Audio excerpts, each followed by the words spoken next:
ازيكم؟ انا معاكم النهارده في فيديو من مطبخ نادية. هو الفيديو سهل وبسيط. انتوا فاكرين الروستو بالبيض اللي انا عملته، وكانت تتبيلته عبارة عن لحمة عليه 3 بيضات و3 معالق بقسماط مدقوق وبتاع دوت والبصله كبيره مبشوره ناعم، ونعجن كله مع بعضه، وطبعا ملح وفلفل وبهارات وجوز الطيب وقرفه وقرنفل.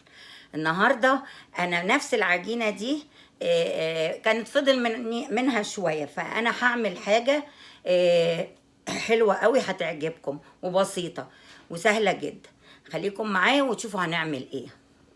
هنا العجينه انا حطيت الكب كيك، هنا الورق، وحطيت بحط اول حاجه قطعه من العجينه باخدها بكورها وادخلها في قلب الكب كيك كده، وارفعها على الجناب بتاعت الورقه الكب كيك. تمام، احطهم كده واعمل فيها فتحه في النص وارفعها على الجناب. انا عامل ال4 دول قدامكم لان العجينه اللي عندي مش كبيره، لان لسه هنغطيها، هتشوفوا هنعمل ايه، ونغطيها باللحمه، واللي يفضل هزوده. دلوقتي انا عندي هنا بيض، هحط في كل واحده من دول بيضه. تمام،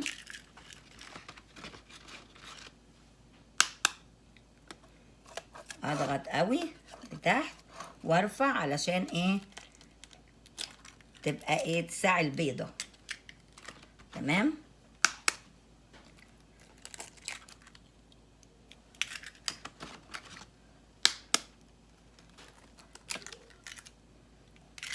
حطينا البيض، وهنيجي نجيب طبقة لحمة تانية ونحطها نغطي بيها الايه العجينة اللي احنا حطيناها. بس قبل ما نعمل الحكاية دي هنرش على كل بيضة شوية فلفل كده عشان زفرة البيض.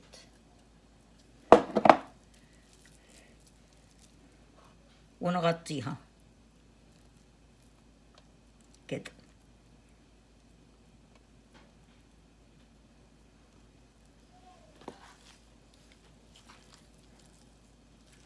نكورها، نعجنها كويس قوي ونكورها ونحطها فوق الوش، نفردها على البيضة ونقفل عليها.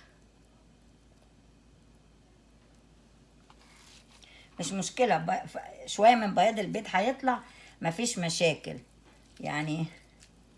as much as we can بنقفل عليها.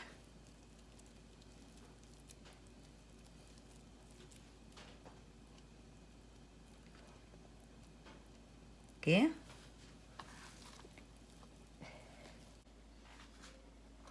هندخلها الفرن، وبعدين تقعد لها في الفرن كده تقريبا 20 دقيقة 25 دقيقة ونطلعها. ادي الكب كيك اللي احنا عملناه باللحمة بتاعت الرز وبالبيض، نفس العجينة. شوية اللي كانوا عندي طلعوا 5 وحدات، هقطع بقى واحدة واوريها لكم.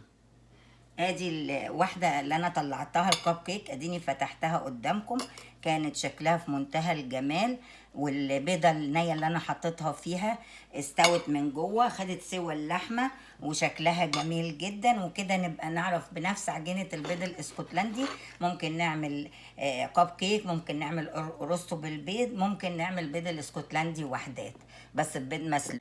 وارجو بقى ان كنتوا تكون الوصفه دي برضو عجبتكم وسهله. زي ما قلنا كيلو لحمه مفرومه عليه 3 بيضات، 3 معالق بقسماط مدقوق، وبصله مفرومه كويس قوي، ملح وفلفل وبهارات وجوز الطيب وقرنفل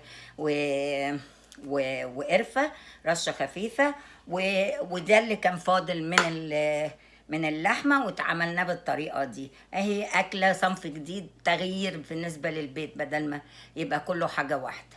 وارجو انكم تنبسطوا من الاكله دي، ومع السلامه وباي باي من مطبخ نادية. اشوفكم في فيديو جديد.